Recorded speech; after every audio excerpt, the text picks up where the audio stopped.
The ripples of negative that happens from that is tremendous. And everything from your center of gravity is actually off if you're breathing up and down with your shoulders. And that for athletes is really important. Yeah. There's one study by a guy named Eric Pepper, who I absolutely love, don't know him personally, that found that athletes that breathe vertically, or what's called apically, are more prone to knee and ankle injuries. Well, if you're an athlete, hell, that's really important. Tell me more about that. Welcome to the Elev8 podcast. I'm your host and coach, Tyler Johnson. Thank you for tuning in. If you are a return listener, I'd be grateful for your rating or review. And if you dig this episode, give us a like or share. And now, whether you've tuned in to elevate your mindset, your game, or just your day, you are in the right place. In this episode, we're talking all about the breath with my guest, who is recognized as one of the top U.S. doctors in her field. She is a clinical psychologist and leading expert in mental health and fitness. She is the author of Breathe, the simple, revolutionary 14-day program to improve your mental and physical health, as well as the book Breathing for Warriors and her children's book, The Belly Breath. She also has extensive experience working with first responders, military, and law enforcement for topics related to endurance, stress reduction, precision, pain reduction, and PTSD. She was also the former director of breathing science at the Ash Center for Comprehensive Medicine in New York City and has served as an advisor for the Fitness Institute for Gold's Gym. She's also previously been the health and sex editor at Men's Fitness magazine. I thoroughly enjoyed getting so much knowledge of the breath getting dropped on me in this episode. Go give her a follow on social media. Her website for thebreathingclass.com will be linked up here as well. Welcome to the Elev8 podcast, Dr. Belisa Vranich.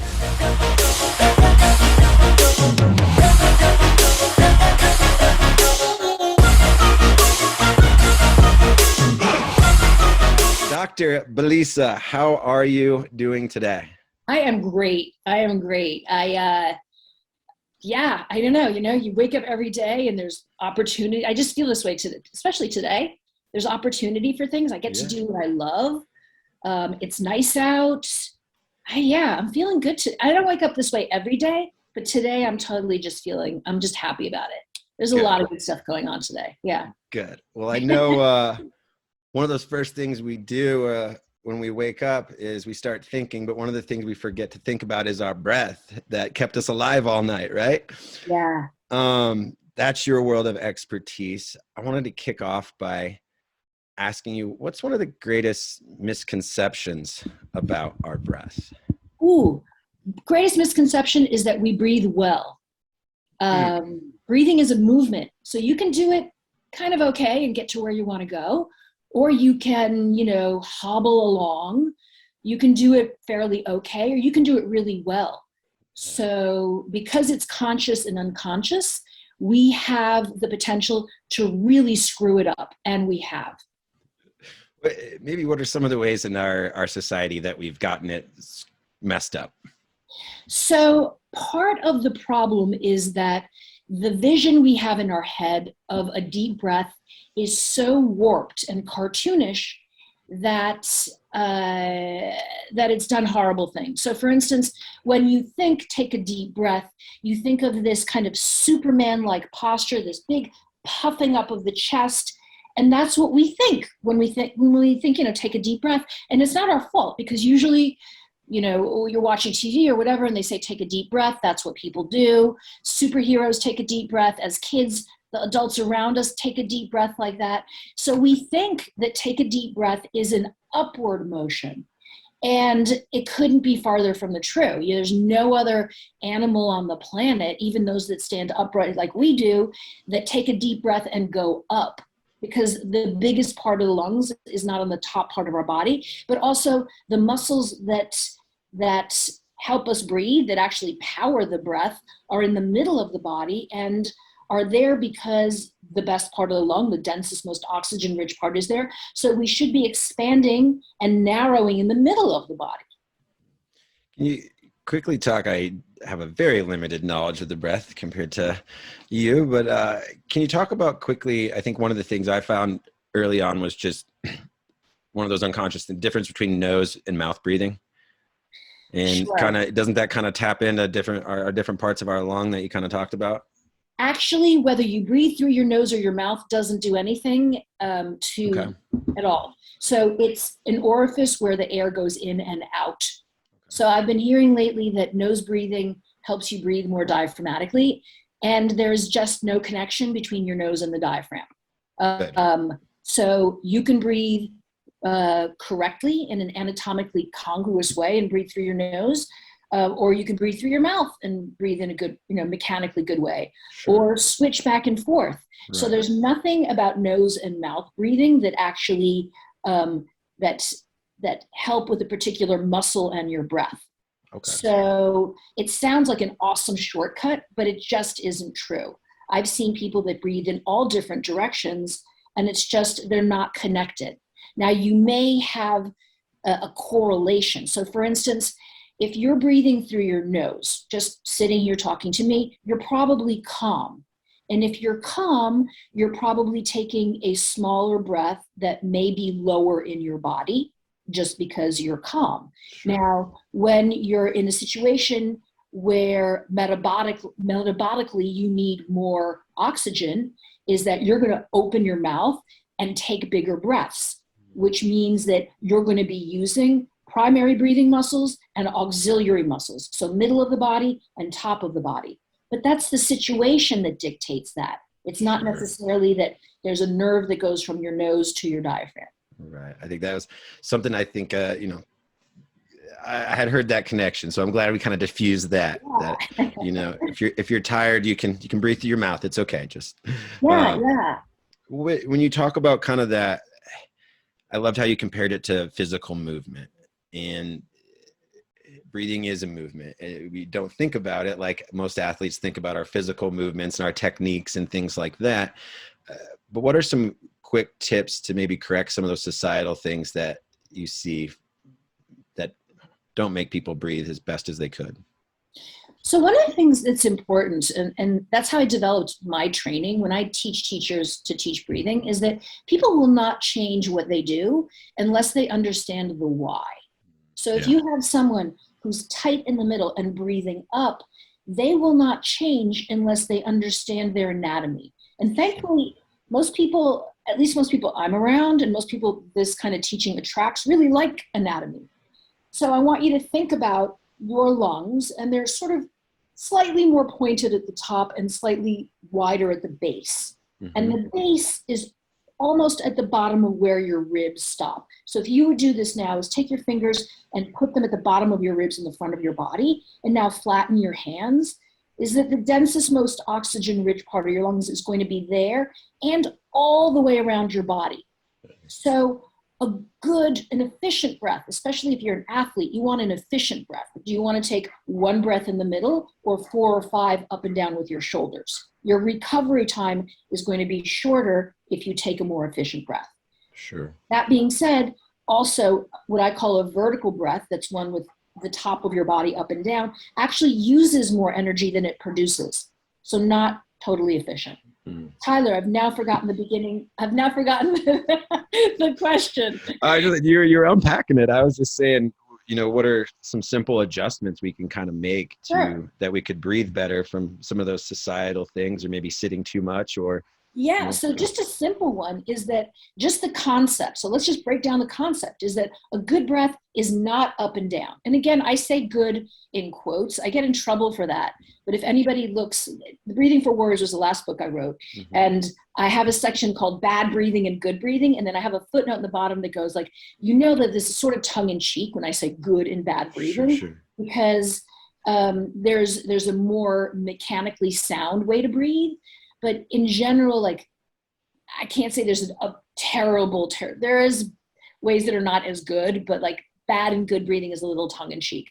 Are there ways that are more efficient, especially for an athlete? So absolutely. So I want you to think about the fact that the middle of the body is how we should be expanding. So let's just fix the concept in our minds. That's probably the best thing you can do. If you see someone breathing up and down, the ripples of negative that happens from that is tremendous. And everything from your center of gravity is actually off if you're breathing up and down with your shoulders. And that for athletes is really important. Yeah. There's one study by a guy named Eric Pepper, who I absolutely love, don't know him personally, that found that athletes that breathe vertically, or what's called apically, are more prone to knee and ankle injuries. Well, if you're an athlete, hell, that's really important. Tell me more about that. Yeah. Now, if you're breathing horizontally, you actually put yourself at a better center of gravity. Now, I want you to remember this, is that your diaphragm, which is your main muscle of breathing, is also your main muscle of balance. Balance. So this is bananas to me. Like, this is mind blowing to me. Every time I say it, like, I've been saying this for 15 years, right? Sure. And it still blows me away. Your main muscle of balance is also your main muscle of breathing. Crazy, right? This kind of explains that, like, I mean, I guess from a simplest form that most of us can probably relate is somehow you get really short of breath, you stand up and you get that dizzy. Yeah. And again, is that like a sensation from this, that your balance isn't there and your breath's off? Well, what happens more, kind of something that we can identify with more is that if you fall, think of your parents that might be at risk for falling as older adults, which leads to bone breaks, hip problems. It's bad, right? But if you are breathing vertically and putting yourself off balance, you're more likely to have an injury that has to do with your knee or your ankle. Yeah. So the getting up quickly has to do more with your blood pressure and chemistry in your body. That's what that has to do with. But if you're well oxygenated, and if your center of gravity is good, and if your movement is paired with your breath, you're more likely not to have that sensation of being off balance when you get up, and you're more apt to be able to move with more fluidity. And Gray Cook and his fine folks over at FMS did a study where they looked at movement and breath.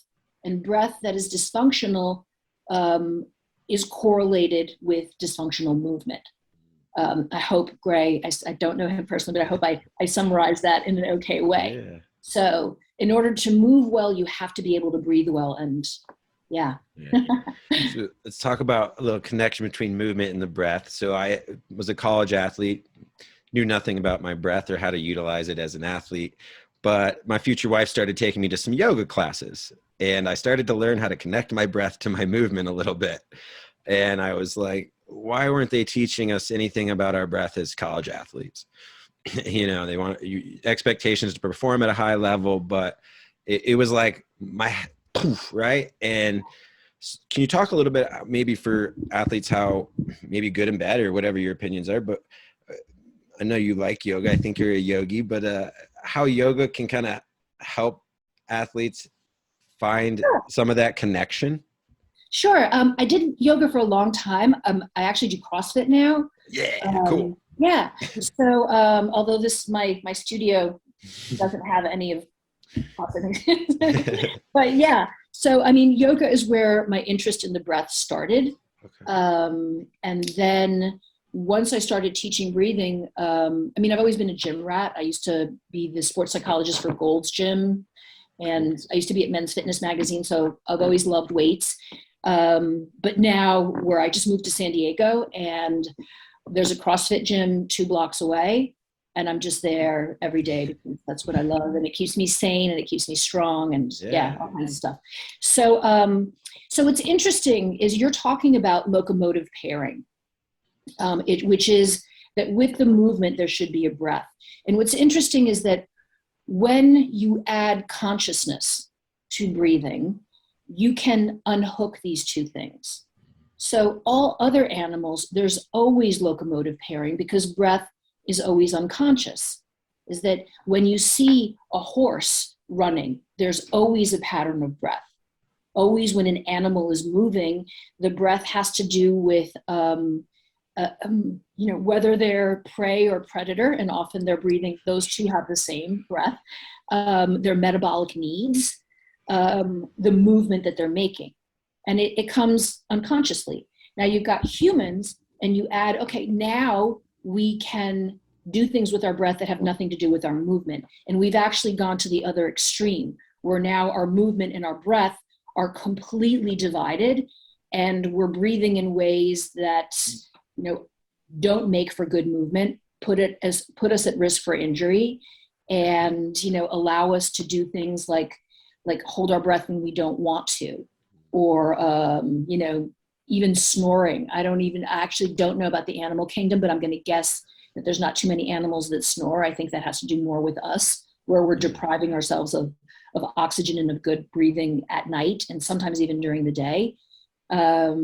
So that locomotive pairing is super interesting. With yoga, it's interesting because, again, because I did, my love of the breath started in yoga and then continued with sports science. Like once I couldn't find the answers I wanted to, and that there was lots of questions I had, to the annoyance of all my yoga teachers, is that I went to sports science. And there was lots of answers, although in academic articles, and now they're easier to read, but it was tough to go down because there wasn't an in-between of, right, can you just translate this for me now? I want to go for a run. Or can you translate this for me now? I just want to deadlift today, or whatever it was. With yoga, you have the breath that goes along with the movement. What's interesting is that most people are not actually pairing the breath with the movement in yoga. The teacher probably is, and the advanced students, but it's terrifically hard to get through a whole class where you are moving and doing the breath at the same time. Yeah. Agree. I struggled. I mean, and I think it was one of those that you had to keep coming back to. I mean, a lot like mindfulness or meditation. It was like you had, when a teacher kept reminding you. Yeah, but I was like, you can drift away and prioritize movement over breath. Yeah. You're struggling to balance or stay in that crow's pose or whatever. And you're like, screw breathing. I just want to get up on my, I just want to get into my handstand.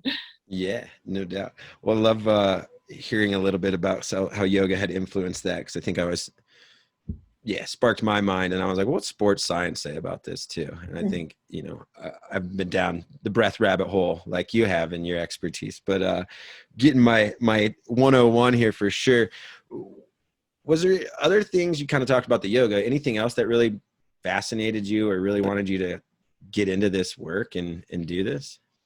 I have a martial arts background, short-lived career, martial arts. I've loved martial arts. I watched wrestling all through high school. In fact, I don't remember doing much else. I ran cross country in high school, and I watched a lot of wrestling because my high school was big into wrestling. My boyfriend wrestled, my brother wrestled. So, when you grow up like that, my dad was an athlete, and so sports were always interesting to see, this is what we're doing in yoga. Well, what's going on in sports? So I started reading and found amazing people in sports science and breathing. And they're there, they just don't spend a lot of time on Instagram. They are actually like writing and teaching and doing clinical studies. So just got super fascinated with the folks that had been teaching breathing and had been there for a very long time. When people think that this trend with breathing is new, there's like nothing new about it. There's been people working on this and that have spent their entire lives focusing on patterns of the breath, mechanics of the breath, the biochemistry, so on and so forth. So I loved looking at the science of it. So again, I like numbers. Is like, you put one plate on, you do a few reps. Can you do less reps, but more plate? Give me numbers and give me a goal. Give me measurable, because you can't change what you don't measure. And often with breathing, and the way that people knew breathing, which was sort of meditative, is that you're taking this deep breath, you think, and there's trance, there's meditation, there's yoga. But I was sort of more interested in, what are the mechanics like? Are we doing it right? What do the numbers say as far as performance? And there's this in between where you and I are talking about it, or where it's a common topic, wasn't there. You had medical, which had to do with COPD and asthma, right? And then you had trance and yoga. And there was just no in between where just your average person could talk about, hey, how's your breathing? Well, I'm going mountain climbing. I'm, working on that. Or I got COVID. I'm working on that. Or my kid has asthma. Or whatever. Just common talk. So that's hopefully the space that I'm trying to get fill. And yeah. Yeah, I sense that space with you, because I think I spend a lot of my time working with student athletes, high school, college, and when you try to speak to them about breath, sometimes if I jump to yogi world, I lost him.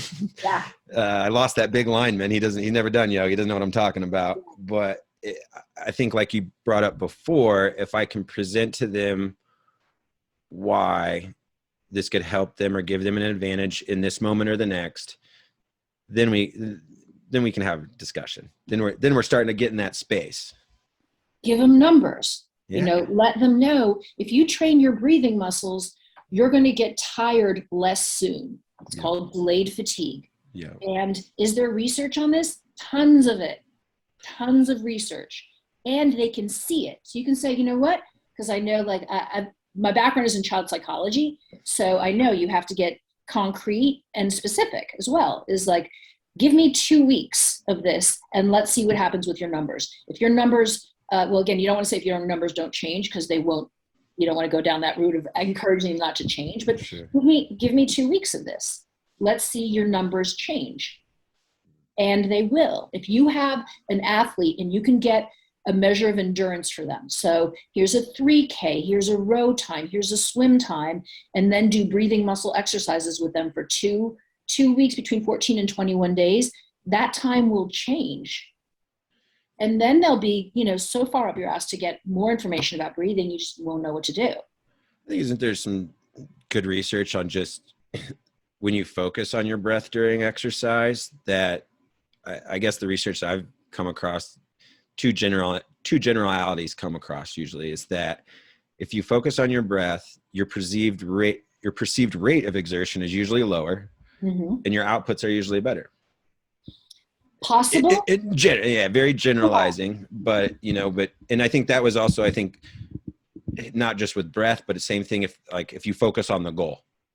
Sure. You had some of the same results, but I think breath, you could focus on your breath, you could focus on the finish line, whatever it might be. But in general, they kind of say, just thinking about it a little bit will help you. Yes. And I'm going to actually add to that for you. Please. Is that when you focus on your breath, and I would kind of couch this for your students this way, you're less likely to be focused on the last thing you did wrong or worrying on the next thing that might not go well. For sure. So it keeps you in the present, which is where you want to be. Yeah. So often, coaches will say, like, not to think about those two things, but they don't give you what to do about it. Well, what do I do not to? Because your brain automatically wants to beat you up because of that last play that you did wrong, or stress you out about the next thing that has to happen, and you're responsible for it, or at least part of the team responsible for it. So the focus on the breath helps you stay present. Unfortunately, focus might throw you into that upper body breath, which actually stimulates you. Now, if you want to wake up a little bit, that there's breath patterns and ways of breathing that can wake you up. But again, do you want your heart rate to go up? Because that upper body breath is probably going to get your heart rate to go up a little bit and your blood pressure to go up. Like, you may want to stimulate yourself. When I work with first responders, especially SWAT and firefighters as well, is that I thought they were going to ask more about rejuvenating or recovery or calming. They wanted to know, how do I stay awake? How do I push the envelope to stay awake and be more alert? Yeah. So I think saying focus is good, but you're always going to want to be able to answer why. Mm-hmm. Why am I focusing on the breath? Sure. Why is this? And I know that for me, for instance, working with baseball players, is that if you're focusing on the breath, it also stops you from ruminating and thinking about the mechanics, because you know the mechanics. Whatever it is that you do, you've done it millions of times. So let your body do the mechanic. And if you're just focusing, and I'd tell you also with the focus, have it be auditory. So not just focus brain, focus with your ears, the sound. Yeah. And that can be super helpful. Also, to get you to sleep, I ask people, focus on the sound of the breath. Yeah. So anyway, long answer. Sorry about that. I know you're dropping knowledge here. It's great. So one of my giant pet peeves in coaching, you kind of addressed earlier at the beginning, is if I see frustrated athletes come off a field during a timeout and the coach senses their frustration and he just says, take a deep breath. Yeah. Right. And the kids don't know like what that means, what that is, and is just not help. I just don't find, what you said is right. We want them to start to take a breath maybe in this timeout, but as an athlete, I found that more resentful. Like, I'm fired up. I'm high emotion, high charge right now. Take a breath, calm down. I'm playing a game. Yeah. And so it's like, but if we could get coaches to a point where they call that timeout, and when they tell their kids to do something with their breath, they actually know what to do, and it'll give them a helpful moment in the 60 seconds that they have before they have to go back out and compete. So one thing I was going to ask you, if I could wave a magic wand, that's something I would correct. If you could wave a magic wand and correct something about their breathing, or say tomorrow, every person that wakes up is going to do this breathing exercise, what would that exercise be? Okay, let's go back to that timeout, because it's such an important time that I love that you asked that question, because it's perfect. You see this kid who, his coach just riled him up to get on the field, and now he's coming off and he's saying, take a deep breath, which sometimes can feel condescending. It's almost like, it'll be okay. Don't be too tough on yourself. Take a deep breath. So first thing I would say is tell your athlete to exhale, because usually they've been doing something called hovering. So hovering, especially if you have to change direction, is that you're in this in-between inhale and exhale, because if you have to change direction quickly, your breath has to go with you. Mm-hmm. So you haven't been taking huge inhales and exhales when you're playing. And now that you come off the field, the best thing you can do first is, let's empty the container. And now you want to tell them, rather than breathe, is that they want to, if they're sitting, if it's hockey and they're sitting, or is that you want them to sit down and start doing what's called rock and roll. Inhale, rock forwards, move your hips. This is going to help decompress your spine. Exhale, roll back and squeeze, right? Keep everything low. So you want to have whatever word you use, say oxygenate, decompress your spine. So now they have something to do. It's not just mull over what happened or wait, get cold. So they play, and then now they have to stay warm and do an oxygenate, and then they go back on the field. Like it's much better to keep them in. There's a specific thing you have to do when you're off the field. Yeah. So I would say sit down, and I'm seeing you do it, is that you teach them how to do rock and roll, and a good breath that takes your nervous system and kind of brings it back down into calm but alert, that decompresses your spine and actually gets oxygen in and out of your body, is one where your hips are moving.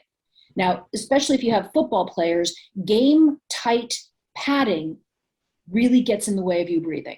Yeah. And there's a great article specifically about that that I posted a while ago.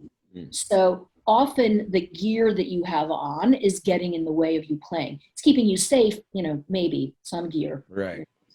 But I'd say sit down if you're sitting, tip forward. So when I say tip forwards, it means let your belly come forwards. It's an anterior pelvic tilt. So it's your butt's, it's selfie butt, pretty much. Okay. And then you're going to tip your hips underneath you. It's a lot like cat-cow. So it's seated cat-cow. Think about that. Yep. Inhale is cow, belly. Exhale, you're rolling back and you're squeezing your lower abs. So your attention now is on the lower part of your body. Your frontal lobe isn't going crazy thinking about everything. Your breath is down low on your body. Inhale and exhale. Now, one breath in the middle of your body is worth, 3, 4, 5 breaths on top. So you've got a kid who now is actually oxygenating, because when you come off the field, you have oxygen debt, okay? Your muscles want oxygen, your brain wants oxygen. You're probably fatigued. Something called metaboreflex has happened, which is blood stealing. It's when the blood rushes to the inside of your body and causes your arms and your legs to feel tired. So you're going to try to reoxygenate as quickly as possible, right?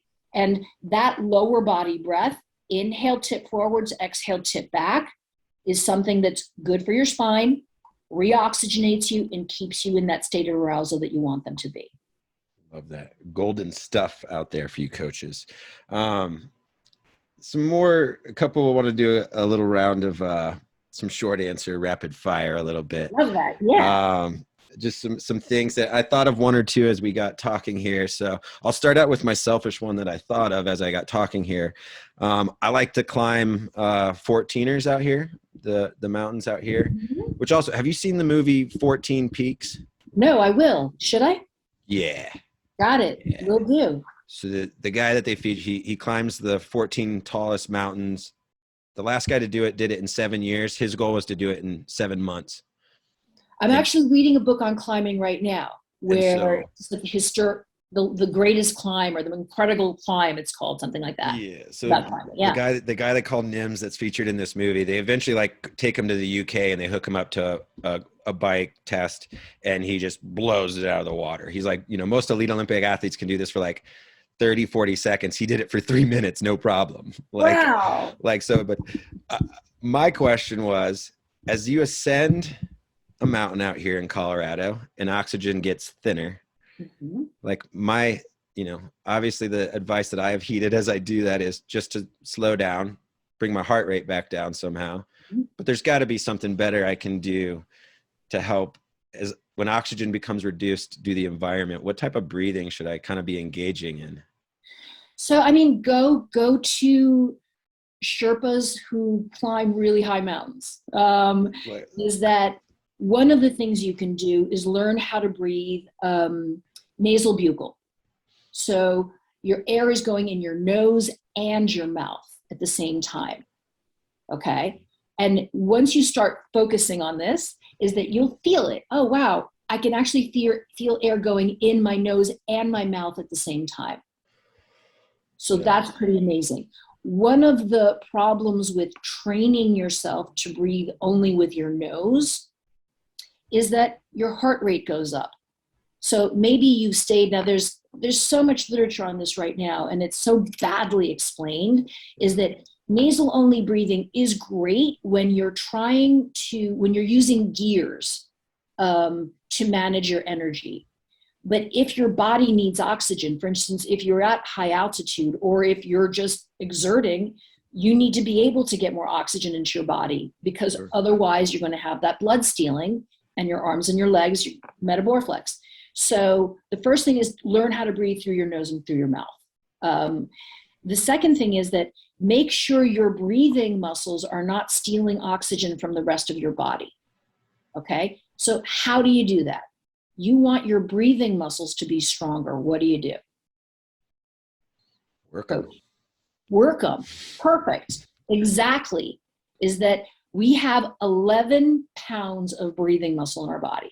So just visualize 11 pounds, like whether that's an 11-pound hamburger or whatever it is, like imagine that, like it's a glute, someone's big glute. It's like, that's how much breathing muscle we have. Are you working it when you're doing cardio? Yeah, most of the time. Yeah, I engage it, but I'm pretty usually unconscious about it. So the answer is no. Yeah. The answer is actually no. When you're doing cardio, you're working your heart. Yeah. Okay. You are breathing, but you're not working your breathing muscles to exhaustion. And you know this, you're a coach. You want to build a muscle, you want to make a muscle stronger, you have to push it to exhaustion. Right? Reps. So if you are doing your sport, cardio, and there's cardio involved in it, your breathing muscles are going along, but you're not working them to exhaustion. You actually have to work your breathing muscles separately from your sport in order to train them. Yeah. Okay. So now when you're climbing, these muscles are not taking up oxygen because they're undertrained. Yeah. And you can see this in your performance. There's incredible amount of studies. The book Breathe Better, Perform Better was the first one that came out years ago, by a woman in the UK named Alison McConnell. And since then, there's just a tremendous amount of research on working out your breathing muscles and how that affects performance. Yeah. And they've shown it in cycling, in swimming, in running. Right now, they haven't, we'll hopefully see it come out in CrossFit and see what happens with weight training and other sports. But we absolutely can say that it changes your endurance, working out your breathing muscles separately. Oh, for sure. I think, yeah. Like, as I think about it, it's like if I'm going to go hike a mountain, they've probably done some squats and strengthened their quads separately off the mountain, but they haven't strengthened their breath away from the mountain. Yeah. And if you're going somewhere where there's less oxygen in the air, it means the rate of your breathing is going to have to go up, which means that the contractions and the movement, the working of your breathing muscles is going to be more. Now, if they're undertrained, they're going to suffer. Sure. So my brother's an archeologist in Machu Picchu. So he does a lot of high altitude. Yeah. And he always laughs about taking people up there and what that's like. Well, that's one of my bucket list things to do. All right. Well, I'll put you in contact with him. That is. We've had a close friend of my wife and I's that did it, and I was extremely jealous, fascinated by that place. Couple other tools. Sorry, I guess. That was not rapid fire. I distracted us with the mountain. So the ones I had down rapid fire is, if an athlete is feeling anxious or overstimulated, how should they adjust their breathing? Lower body breath, so a diaphragmatic breath. If you need to separate yourself, like I can feel myself starting to panic, is that I would put in earplugs so you can hear your breath. And I want you to try this afterwards, is that get earplugs, put them in, and you can hear the breath. Now, sometimes, not all the time, this can be super calming. Lower the breath, put the earplugs in, and then if the visual stimulation around you is making you anxious, close your eyes. And I often have athletes pick their song. They put on their song that they breathe to, even if it's 20 seconds, boom, and there's a cue for how to breathe. So what you do to your body is that you want your body to do something. So you give it as many cues for that thing as possible. So is it a scent, a song? What are you doing to get it to do whatever you want it to do? Is it that they I have athletes that if they're not wearing headgear, they'll put on like a skull cap, like something warm on their head. Like that is comforting, that is comforting. The song, they do their breathing and there's a smell or a jacket or something. And even if it's 10 seconds, 20 seconds, it automatically calms you down. But you construct that for yourself. The part that's scientific, or the part that's like less personal, is that you make sure you're breathing diaphragmatically. And that's where you have to go to thebreathingiq.com and actually get your numbers. Okay, so actually get your numbers. And what the Breathing IQ looks at is it looks at your location of movement. So am I breathing up and down? Am I breathing out? Is it a little bit of both? And then it looks at your range of movement. So how much thoracic excursion do I have? How much am I using my diaphragm? So that's the thing that's very practical. And then you make it personal for yourself to pull yourself down. Love it. Off the field, you need to teach them to do this so they know it works. And again, numbers help. So for instance, they have some kind of a heart rate monitor on, they see themselves. They're going into what's called, when I work with military law enforcement tactical, they're going into the black, right? So that might be for them 150, 160, 170, okay? Pull yourself down, okay? And then they realize, oh wow, I went from 170 to 140. I did that, right? And then they realize with my breathing and whatever thing I had to use. So teach them to pull their heart rate up and teach them to pull it down, because then they really own it. The next thing I was gonna be like, how do you bring your heart rate down? Because I know Steph Curry of the NBA, I guess, is kind of famous for that. They call a timeout and his heart rate's probably pumping at like 140, 150. And he'll, during 60 seconds or 90-second timeout, he'll get his heart rate back down under 100. That's something that I guess he takes an intentional focus during a timeout to do that. Now that's cool. Kids think that's cool. Oh, cool. Steph's using breathing. Yeah. Can you tell us why what Steph's doing is useful? Okay, well, you have to remember when we look at a professional athlete is that they're aliens, they're gifted. Sure. Okay?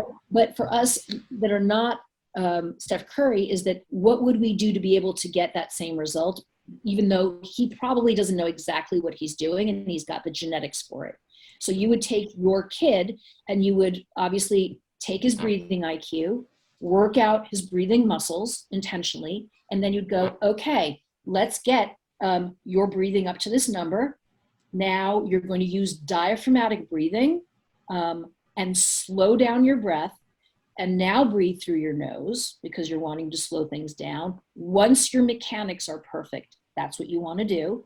And that will bring your heart rate down. And then you make it competitive, is that get all those numbers and see who can bring their number down the quickest. Now remember, your heart rate is up for two reasons: the physical stress and the psychological stress.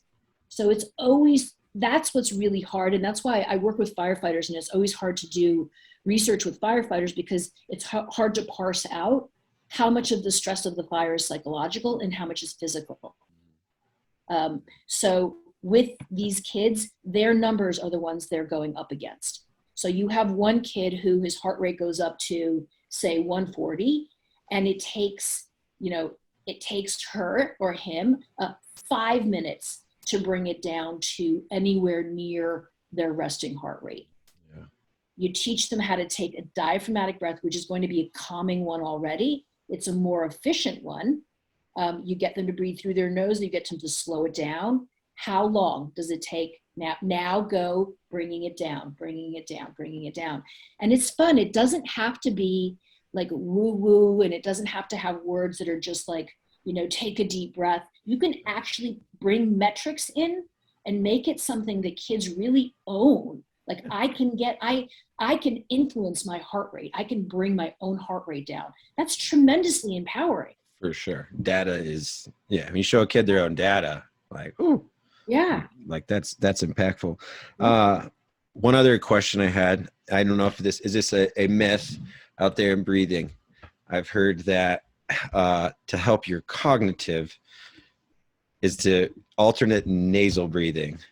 Oh, that's yoga philosophy. Is that, is there? Yeah. So there is a connection there. And, when I started doing this, there wasn't as much research with yoga breathing as there is now. And there's a fantastic amount of studies out there that look at yoga and brain waves. There's 2 articles I can think of off the top of my head. They're just fantastic. Is that yoga breathing, pranayama, definitely changes brain waves. So, and that's not woo-woo anymore. Right. It never was, but now we actually have studies for it. So there's fantastic studies looking at brain waves and at yoga. And alternate nostril breathing, from what I have read, does really affect your brain. Cool. So yeah, the problem is that a lot of us may not have noses that work.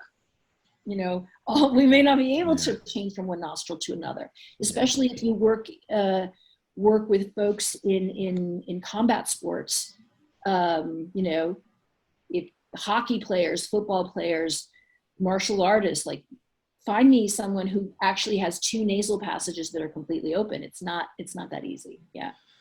Love it. This is some great stuff. Doctor, greatly appreciate you coming on the show. Thanks for dropping so much knowledge. I hope, I know I got plenty of breath stuff to go work on and focus on, and I'm sure my muscles need the strength for those mountains. So extremely blessed to have you. Thank you so much for sharing with us today.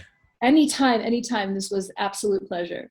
Good. Thank you for tuning in and all the way to the end. Appreciate that. If something this episode caught your ear, is useful or unique, I would love if you would share it, or, a thumbs up's always encouraging as well.